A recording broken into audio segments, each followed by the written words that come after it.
Dans cette vidéo, je vais t'expliquer comment trouver une niche qui te permet de te démarquer sur les réseaux sociaux. En effet, je reçois régulièrement la même question, à savoir, Nico, je sais qu'il est important de trouver une niche pour les réseaux sociaux, pour réussir sur les réseaux sociaux, mais quelle est celle qui marche vraiment? Comment trouver celle dans laquelle je pourrais vraiment, moi, me démarquer? Je vais donc te donner mes conseils pour que tu puisses trouver une niche qui te passionne, dans laquelle tu vas pouvoir créer du contenu facilement et régulièrement, et surtout une niche qui crée de l'engagement, que tu sois sur YouTube, Instagram ou peu importe le média que tu as choisi. Allez, c'est parti!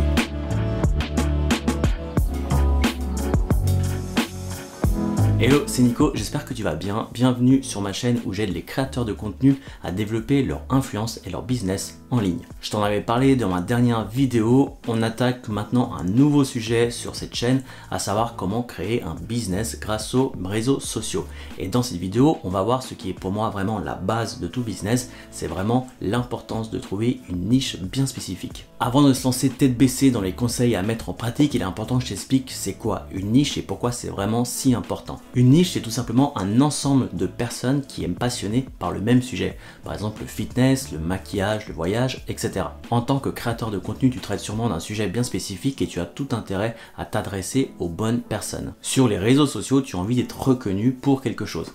Moi, par exemple, maintenant, on me connaît pour aider les créateurs de contenu justement à développer leur influence grâce aux réseaux sociaux. C'est ça mon sujet, c'est ça ma niche. Maintenant, imagine que sur cette chaîne, au lieu de faire une fois par semaine une vidéo sur le marketing digital, je commence à te parler de fitness, de recettes healthy, de mes voyages, etc., etc. Tu vas petit à petit te désintéresser de mon contenu parce que justement il est un peu flou, il est un peu trop varié.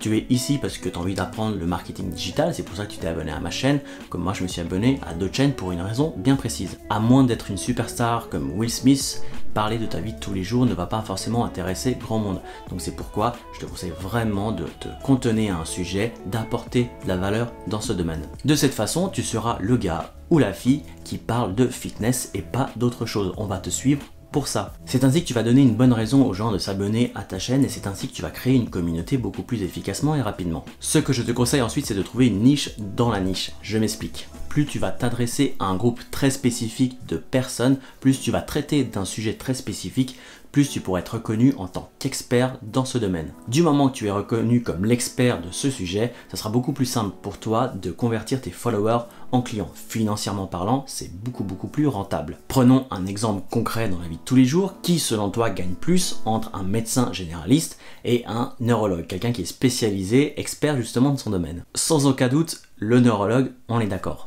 Maintenant, prenons un exemple qui se rapproche un peu plus de ce que je fais, qui gagne selon toi plus entre un consultant qui traite de tous les réseaux sociaux ou l'expert Instagram. Encore une fois, c'est l'expert qui va gagner beaucoup plus, tout simplement parce que l'expert va apporter une solution très précise et concrète à un problème très précis. Alors que celui qui connaît un peu tout mais qui n'est pas expert d'un domaine va systématiquement donner un avis beaucoup plus général, beaucoup moins précis. C'est pourquoi, si tu souhaites vivre de ton contenu aujourd'hui, tu as tout intérêt à devenir expert d'un sujet précis. Attention, ça ne veut pas dire que pendant des années tu vas devoir parler que d'une seule chose. Moi par exemple dans le marketing digital, il y a tout un tas de sous-niches un peu satellites à celle-ci dans laquelle je vais pouvoir m'adresser dans le but d'un peu d'étendre mes options de communication. Mais je te conseille vraiment de commencer avec un sujet très spécifique et une fois que tu auras sécurisé ta niche, une fois que tu seras reconnu en tant qu'expert de ces niches, tu vas pouvoir parler d'un peu plus de choses. Ok, maintenant que tu as compris c'est quoi une niche et surtout pourquoi il est très important d'en avoir une et surtout une très spécifique, on passe à la pratique, voici mes conseils. Premièrement, tu vas devoir faire un choix de niche, un choix de contenu. Le plus simple, c'est vraiment d'écrire sur un bout de papier la liste des différentes niches que tu souhaites adresser. Pour chacune de ces niches, tu vas ensuite écrire des idées de contenu. Ça peut être un post Instagram, une vidéo YouTube, tu vas vraiment marquer tout ce qui te passe par la tête pour chacune de ces niches. Tu vas rapidement t'apercevoir que pour certaines niches, tu vas trouver des idées de contenu beaucoup plus facilement que d'autres. Ces niches sont tout simplement dans ta zone de confort. C'est une zone dans laquelle tu es capable de créer du contenu quasi indéfiniment sans vraiment te lasser, sans vraiment devoir creuser les méninges pour trouver une idée. C'est une étape que très peu de gens font et pourtant qui est vraiment primordiale selon moi parce que tu vas devoir créer du contenu pendant des mois, voire des années sur un sujet précis sans vraiment jamais t'étaler comme je te l'ai dit en introduction de la vidéo. Donc il est extrêmement important de faire la différence entre une niche d'un sujet qui t'intéresse et une autre d'un sujet qui te passionne. Il n'y a rien de pire que de choisir une niche et de se retrouver à court d'idées au bout de 2 mois ou pire encore de te lasser de faire du contenu sur ce sujet. Moi par exemple j'ai commencé avec des vidéos sur les crypto-monnaies. À l'époque c'était très tendance, c'était l'actualité et c'était un sujet qui m'intéressait fortement. Sauf que au bout de 3 vidéos, je me suis retrouvé à court d'idées et surtout j'ai réalisé que c'était pas quelque chose que je souhaitais continuer. C'était quelque chose qui m'intéressait, c'était pas quelque chose qui me passionnait. J'ai donc rapidement changé de sujet pour parler de marketing digital qui lui est un sujet un peu avec des idées, en tout cas dans ma tête, des idées sans fin. C'est quelque chose qui me passionne, que je travaille en fait au jour le jour. Je suis donc sûr à 100% de pouvoir continuer pendant des mois, voire des années comme ça, sans me lasser de créer du contenu chaque semaine. Et ça, c'est extrêmement important. Deuxièmement, il faut que tu trouves une niche de niche, une niche qui est vraiment très spécifique. Je t'en ai parlé en début de cette vidéo, plus ta niche sera spécifique, plus tu seras expert de cette niche, plus tu vas pouvoir convertir des followers en clients. C'est tout le but de monter un business sur les réseaux sociaux. Si possible, tu dois trouver une niche de 3 niveaux de profondeur. Je vais t'expliquer tout de suite ce que c'est. Imaginons que ta niche soit le fitness. Fitness, c'est une niche de premier niveau. Au premier niveau, il y a tout le monde qui parle de fitness sur internet, tu auras énormément de concurrents qui vont parler de ce sujet et ça sera très difficile pour toi de te positionner en tant qu'expert de fitness. Donc on va descendre d'un niveau et on précise la niche en parlant de fitness pour femmes parce que justement, en étant précis sur ce sujet, il y aura beaucoup moins de concurrence. Mais ce n'est pas encore suffisant selon moi, il faut descendre d'un 3e niveau et là on va parler de fitness pour femmes qui viennent d'accoucher. Donc là on est dans un sujet beaucoup plus précis, beaucoup plus pointu et là même si l'audience est plus petite que tous ceux qui s'intéressent au fitness, tu vas pouvoir être expert de ces niches beaucoup plus rapidement, on va beaucoup plus facilement s'intéresser à toi. Parce qu'une femme qui vient d'accoucher va avoir davantage envie de s'abonner à ta chaîne plutôt qu'à une autre chaîne qui parle que de fitness en général. Donc on est parti d'une niche extrêmement compétitive qui est le fitness pour arriver à fitness pour femme qui vient d'accoucher, qui elle est beaucoup plus précise mais tout aussi valable. Troisièmement, il va falloir valider la demande de cette niche. C'est également un élément que peu de personnes font et c'est dommage parce qu'il est extrêmement important de comprendre qu'il y a un réel intérêt à créer du contenu pour cette niche. Le but est simplement de valider que le sujet que tu souhaites traiter est recherché par la future audience que tu souhaites attirer. Peu importe le média que tu as choisi, une première façon de valider une niche est tout simplement d'aller sur Google ou sur YouTube.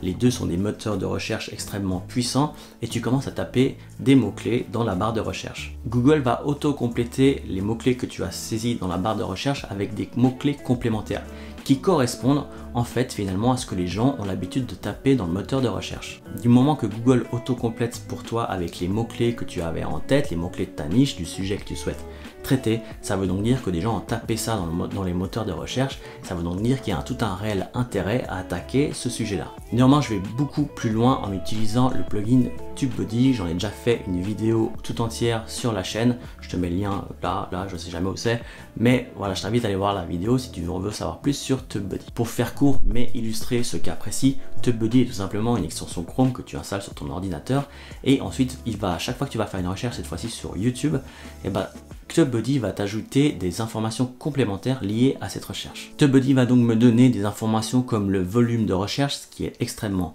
important. Ça me permet de savoir si une recherche est extrêmement recherchée ou pas, et ainsi que la compétition. La compétition, c'est tout simplement, est-ce qu'il y a d'autres gens qui parlent de ce sujet à part toi? En associant ces deux informations, TubeBuddy va te générer un score. Plus ce score est élevé, plus c'est intéressant pour toi de parler du sujet, en tout cas des mots-clés que tu auras mis dans la recherche. Honnêtement, je recommande TubeBuddy les yeux fermés tant il est efficace. C'est du moment que je l'ai installé, que j'ai compris comment l'utiliser, que j'ai commencé à avoir beaucoup plus de vues et beaucoup plus d'abonnés sur ma chaîne, tout simplement parce que je donnais des tags et des titres à mes vidéos qui correspondaient à ce que les gens tapaient, donc forcément mes vidéos étaient beaucoup plus suggérées par YouTube qu'auparavant. Un autre point qui est extrêmement important, c'est de voir quelle est la qualité du contenu qui existe déjà pour la niche que tu souhaites attaquer. Donc si tu es sur YouTube, tu vas vouloir voir les vidéos qui existent déjà dans ce domaine-là. Si tu es sur Instagram, tu vas voir les photos et les légendes qui existent déjà, de manière à t'inspirer et surtout te rendre compte quel est le travail que tu vas devoir fournir pour être à niveau par rapport aux autres gens qui font le même contenu que toi. Regarde par exemple les titres qui sont utilisés, la qualité des miniatures, la qualité de la vidéo. Plus tu feras des recherches, plus tu te rendras compte du travail que tu vas devoir fournir, plus dans ta tête tu auras validé, tu vas te dire ok c'est bon, je vais pouvoir m'adresser, je vais pouvoir attaquer à créer du contenu dans ce domaine-là. Et c'est très important de faire ceci avant de te lancer tête baissée sur YouTube ou sur Instagram, peu importe, parce que justement, tu n'as pas envie de te rendre compte au bout de 6 mois que tu es complètement à la traîne d'un point de vue qualité de vidéo, d'un point de vue apport de valeur dans tes vidéos ou dans ton contenu Instagram. C'est ça, valider une niche. C'est t'assurer que tu vas pouvoir créer du contenu en compétition avec le contenu qui existe déjà, mais surtout également t'assurer que le contenu que tu vas créer correspond à une recherche, correspond à une demande. Il y a également le plugin Keyword Everywhere, désolé pour le super accent anglais, mais c'est un peu comme TubeBuddy, tu l'installes et il va te donner des informations sur le volume de recherche des mots-clés.